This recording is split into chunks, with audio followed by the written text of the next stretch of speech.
program created by Rio Grande. Los Angeles Police calling all cars. Attention all cars. Broadcast 222. Information wanted may be stolen on a Nash Cabriolet. License in one column. 8 New York 4109. This car may be found in the Harbor District. Hold and notify the Central Homicide Detail. That's all. Rosenquist. When you hear the sharp cry of the siren, what does it mean to you? That there's been a robbery. That there's a big fire somewhere. That there's an ambulance follow-up. Yes, it can mean any one of those things.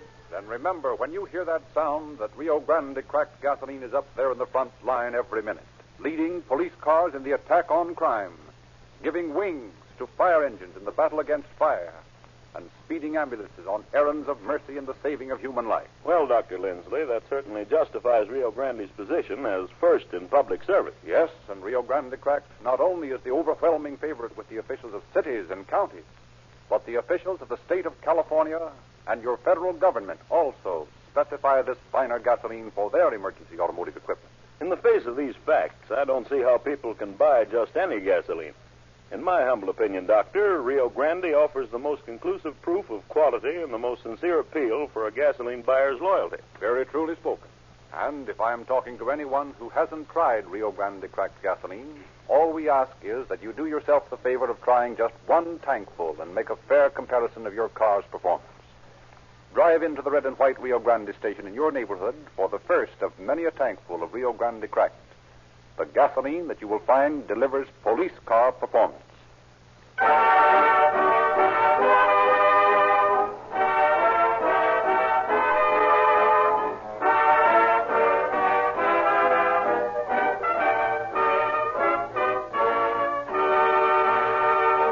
It is our pleasure to welcome again to Calling All Cars Chief James E. Davis of the Los Angeles Police Department.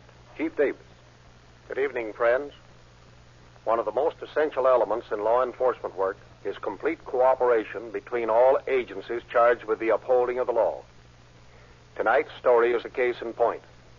Not only did all law enforcement agencies concerned work in closest harmony, but the cooperation of the United States Navy was of the utmost benefit and help. This case also stands as a record of swift court procedure. For 5 days after the criminal was brought to trial, he had received sentence. But I shall reserve further comment on the case for the end of the story.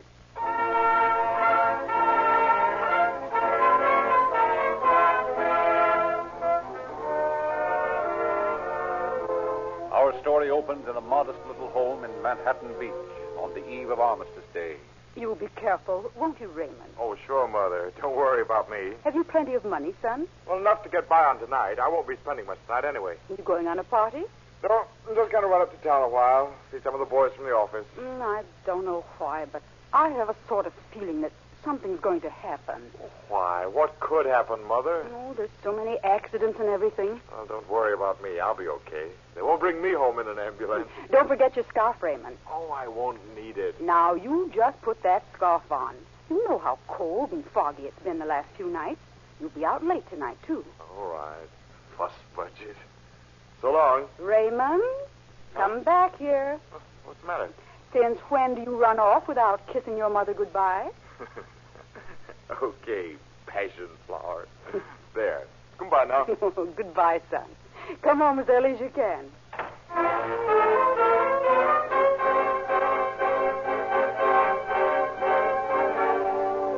Next morning, as a thwarted sun strove to break through the low-flying clouds, Detective Lieutenant Leroy Sanderson approached a group of officers gathered about a grisly object lying beneath a giant pepper tree. Hello, Sandy. Where is Gize? Taking a day off. George Hill's here on the case with me today. What's the trouble? Somebody reported a dead body. We're waiting for the coroner. I take it that this object under the canvas there is a body? That's right. Who reported it? Fellow named Edwards. Early Edwards. A couple of youngsters found the man lying here and flagged Edwards. He called Georgia Street, and we hopped out here. Who else came out with you? Shattuck and Murray. They're checking the neighborhood for anybody who might have heard a fight out here. Uh-huh.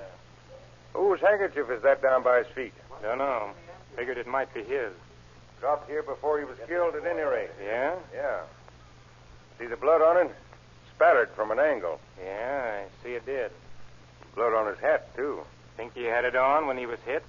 Well, looks that way. Had quite a struggle, judging from the way the ground's torn up. Uh-huh. The ground was torn up before the man was killed. How do you know? Blood on the leaf mold everywhere. I noticed that. Hey, looks like he tried to get up after he was hit. Yeah. I wasn't sure at first that he was dead. That hand holding onto the limb there looked like he was getting up. Oh, are you sure he is dead? Well, he hasn't moved since I got here. Here comes Tom Russell. You'll soon find out. Hi, Sandy. Hello, Melina. Hey. What have we got here? Murder. Murder, huh? Yep. Well, let's get this tarpaulin off. Yeah.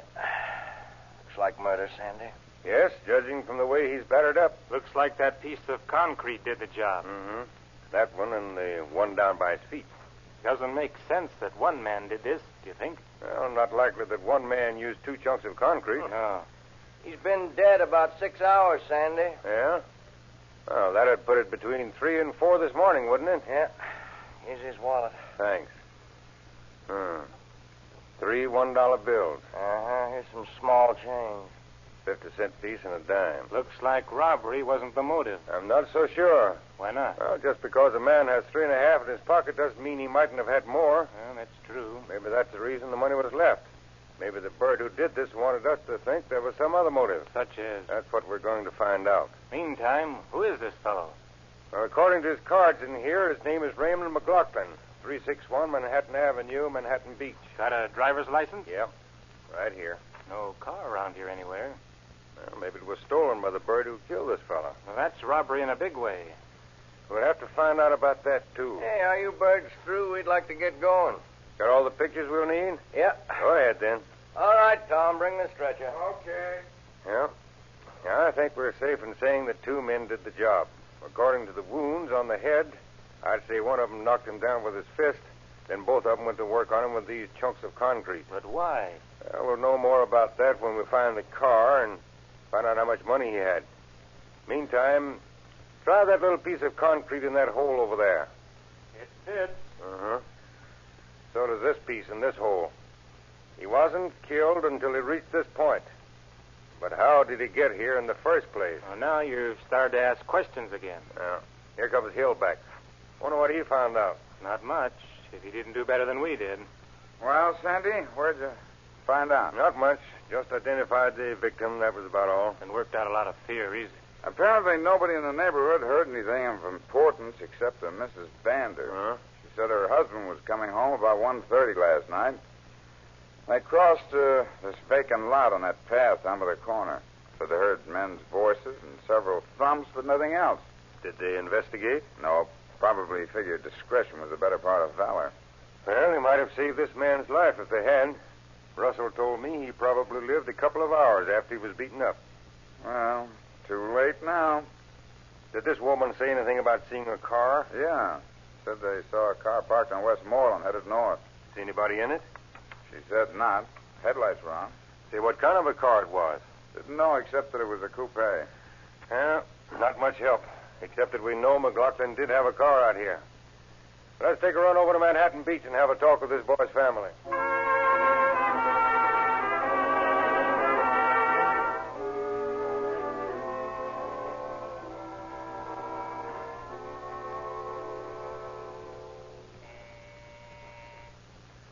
If there's anything I like to do, it's breaking news like this to a fellow's family. Doesn't look like there's anybody home. Probably sleeping late. Sunday morning, you know. Yes? Good morning. You're police. Why, yes. You're... It's about Ray. What's happened to him? Maybe we ought to go inside. Yes. Yes. Come in. I'm Raymond's mother. Oh. Oh, I know something's happened to my boy. Now, don't let yourself get too upset, Mrs. McLaughlin. I'm all right now. Officer, you can tell me. Well, Raymond's dead, isn't he? Yes, Mrs. McLaughlin. He is. I knew it. I knew it. Oh, Raymond. Raymond. There, Mrs. McLaughlin. I'll be all right in a minute. Of course.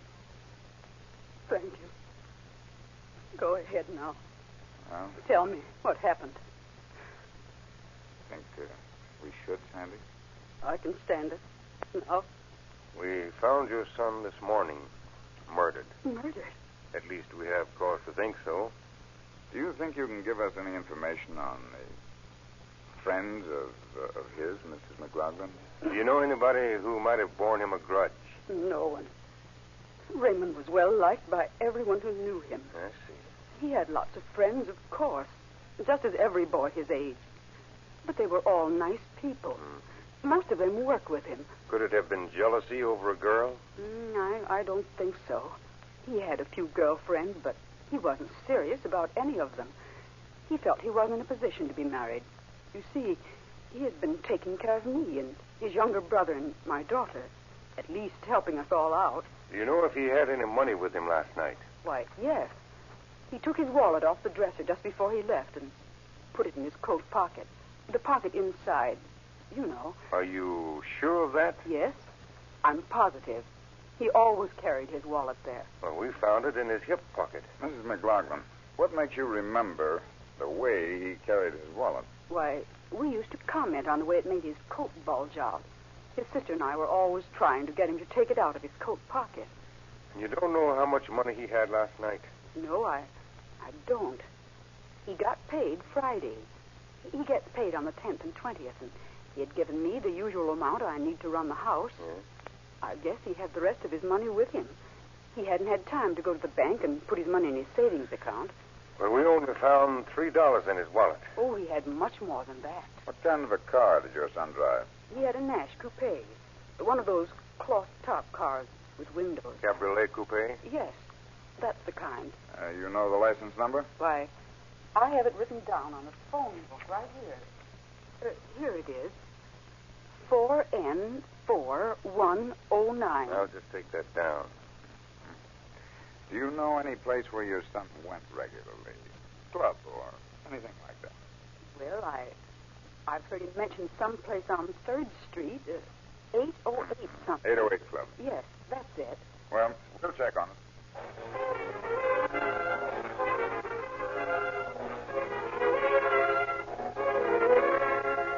Hour after hour, the detectives worked, checking every possible lead that might show them the solution of this brutal murder. From the employers of the dead man, they learned of friends and acquaintances, but these leads proved futile.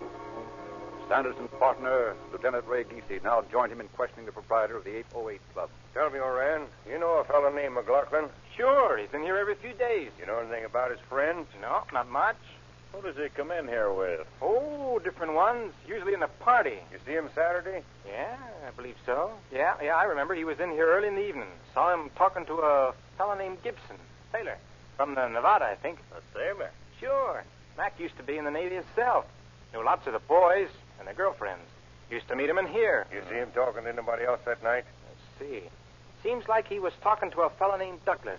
Yeah, that's his name. No chance of your knowing where this Douglas guy lives. Why, sure. I cashed a check for him. I always get addresses on him. Now, wait a minute. He's kind of nervous, isn't he? Yeah. Here we are, 18 South Burlington. And Gibson's on the Nevada, eh? Yeah, and the Nevada's at sea. Target practice. Well, nothing to keep us from giving Mr. Douglas a once-over.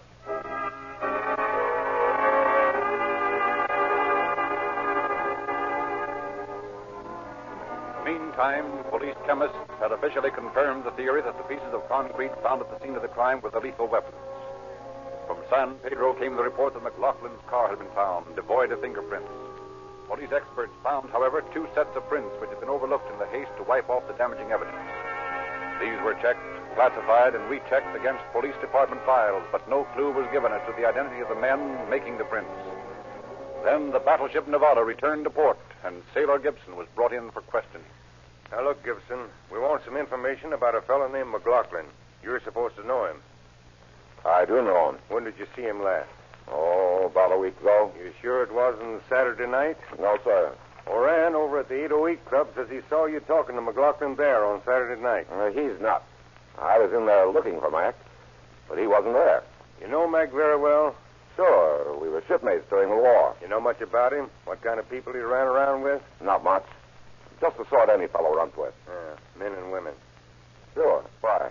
You know anybody who might want him out of the way? No, not a soul. Mac was a fine fellow. Everybody liked him. Mm-hmm. You ever see him with much money on him? Not much. $25 or $30 maybe. Are you sure you don't know of any enemies he might have? No, sir, I don't. Sandy, here's a report on Gibson's fingerprint. Match? Nope. Doesn't look like he rode in McLaughlin's car Saturday night. Say, what is this? Of course I didn't ride in Mac's car Saturday night. I haven't even seen that car for a month. I haven't seen Mac himself for a week. What's the big idea? Take it easy, young fella. You just got out of a murder rap. Murder rap? Who? McLaughlin. He was killed Saturday night. We're trying to find the man who did it. We're convinced now that you didn't.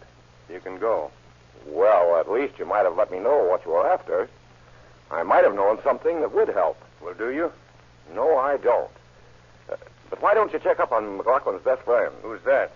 A fellow named Douglas out on Burlington. Sandy, I told you we ought to do that. Take it easy. We'll get around to him. He's on his way down here now. Huh? How come? I asked the captain to send out for him. He'll be here in a minute. Oh, speak of the devil. What'd I tell you? Hi, Gibson. Oh, hello, Dad. You two know each other? Sure. Well, in that case, you'd better beat it back to your ship. Yeah, we want to be alone with Mr. Douglas. Okay. I'll be seeing you. Maybe. Now, Mr. Douglas, do you know Ray McLaughlin? Why? Why? Yeah, why? He's dead. What? Yes, dead. Why, he couldn't be. Well, why, I saw him the day before yesterday, Saturday. What time? Oh, about 8:30, maybe 9 o'clock. Where? 6th and Main. What was he doing? Why, it was... No, wait a minute.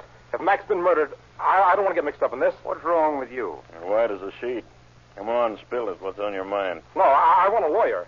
I don't want to say anything more. Lawyer? Yeah, I don't want to get mixed up in this. Now, wait a minute. Wait a minute. Take it easy, fella. No, I won't talk about it.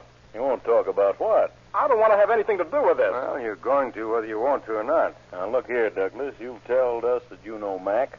Gibson tells us you're a close friend. Yeah? Now, we feel that you know more about this than you're telling. I don't want to get mixed up in this, I tell you. Yeah, I know that. Now, listen, we've got a common interest here. We want to solve this case. I know you want to help us catch the murderer, don't you? Well, don't you? Yeah? All right.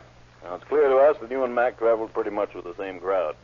Now, starting with Saturday morning, November 10th, I want you to tell us exactly what you did with relation to McLaughlin. But you use anything I say in the trial, if there is one. Naturally. That shouldn't make any difference to you, Douglas.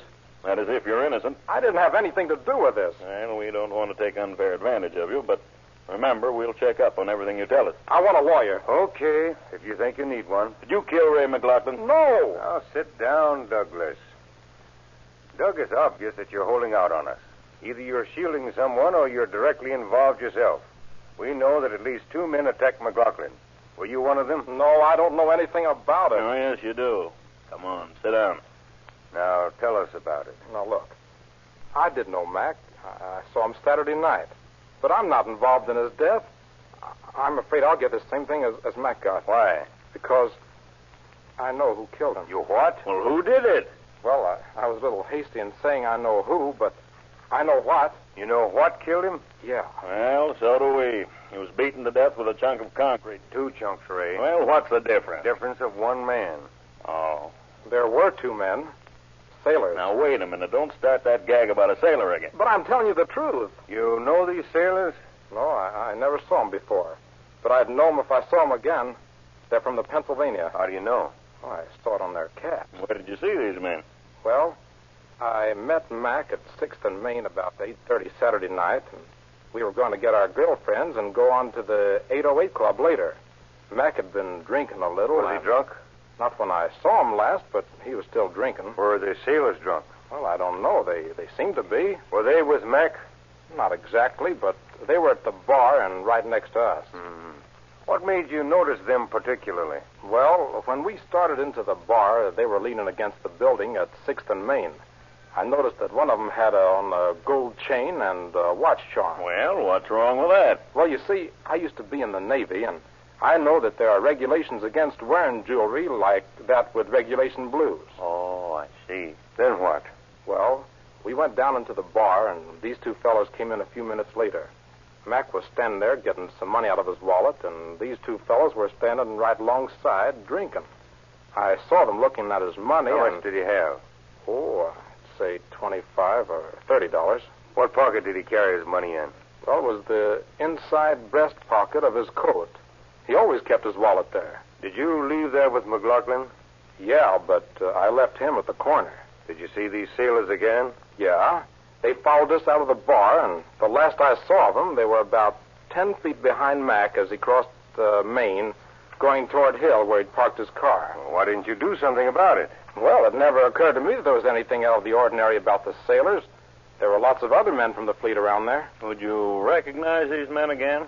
Anytime. Well, you'll get a chance to do it. We're going to take you on board the Pennsylvania and let you try it.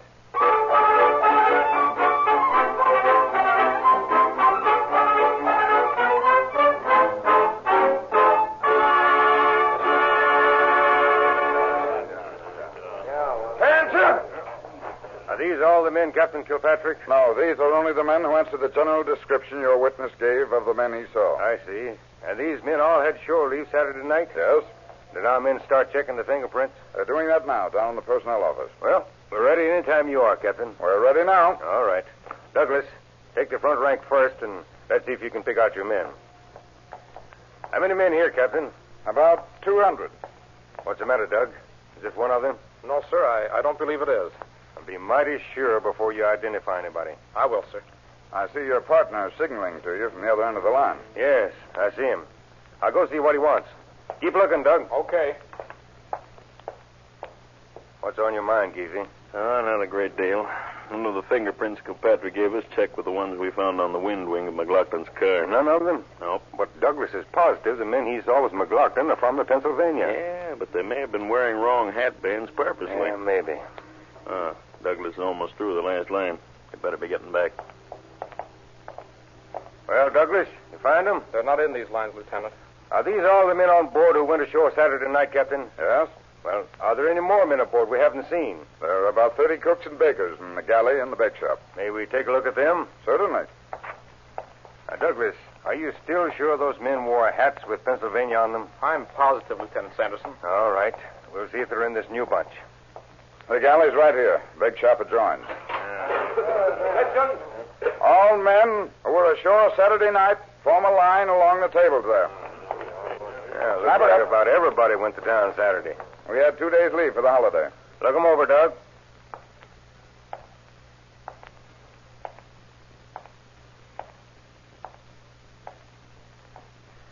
I'm beginning to get awfully fed up with this case, Sandy. Yeah, you and me both. Uh-oh.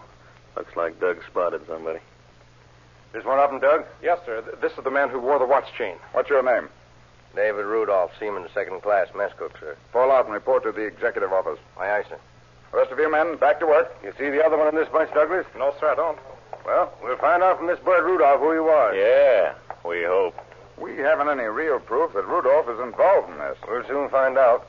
This is my office here. Well, Hopkins, through checking the personnel cards? Yep, we checked them twice.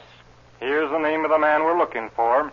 His print on this card matches the one we got off that wind wing on McLaughlin's car. Let's see it. There you are, Captain. David Rudolph.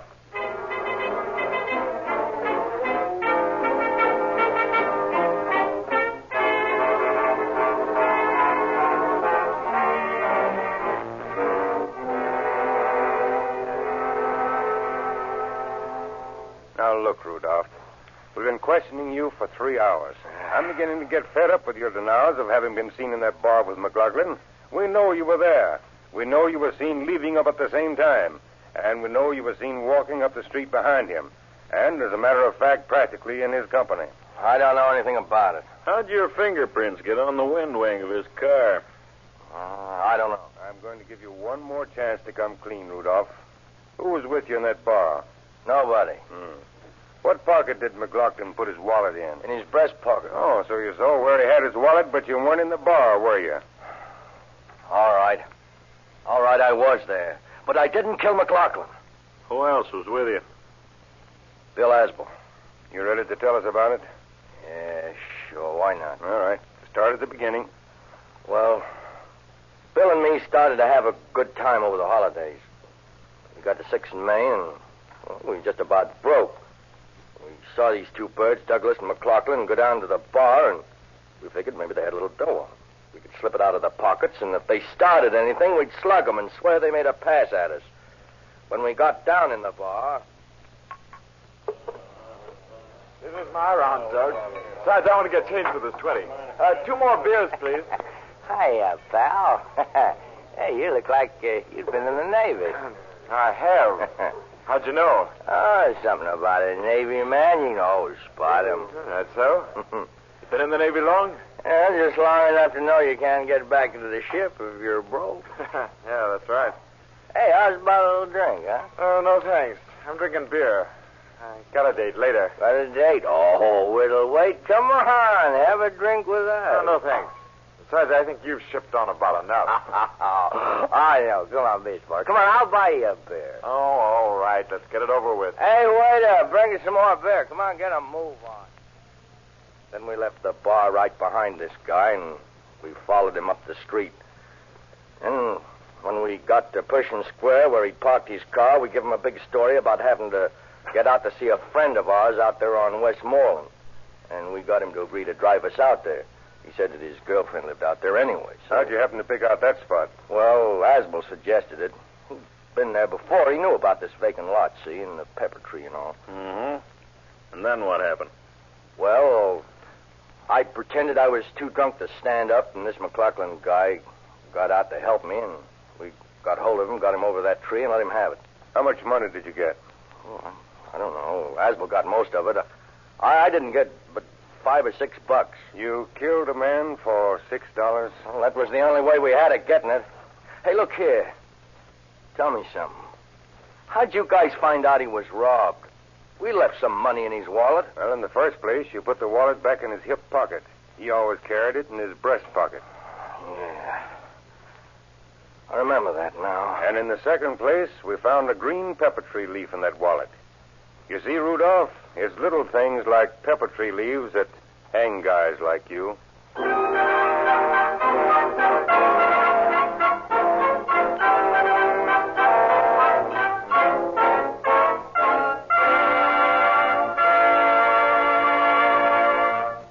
We have heard in a most dramatic fashion, friends, of the fate of a young man who thought he was too old to listen to the advice of others. Truth of the matter is, common sense folk are never too old to learn from the experience of others. And that explains why hundreds of California motorists are being won over each day to the practical wisdom of powering their cars with Rio Grande cracked gasoline. The experience of officials of all divisions of government, cities, counties, the state of California, and the federal government is that this great gasoline gives to their emergency equipment a quicker start, never faltering acceleration, maximum speed, and greater reserve power at a lower cost for each mile. Visit the nearest red and white Rio Grande station tomorrow. Take on a tank full of Rio Grande cracked, and you too will go on record as an intelligent buyer, a thinking motorist who demands and gets police car performance. And now, Chief Davis. Fortunately, Rudolph and Aspel are not typical of the Navy. Rudolph must have thought things over in jail, for he changed his story many times, finally involving completely his companion, Aspel. Both men were brought to trial and found guilty, and sentenced to prison where they are finding very definitely that crime does not pay. Thank you, Chief Davis.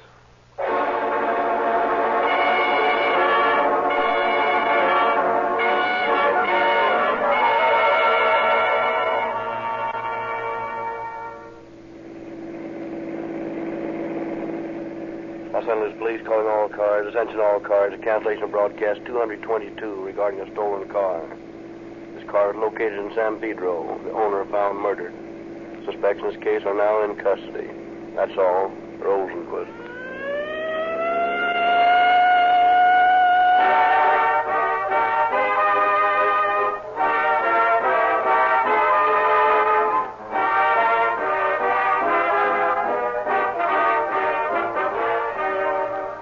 This is your narrator, Frederick Lindsley, bidding you right for Rio Grande.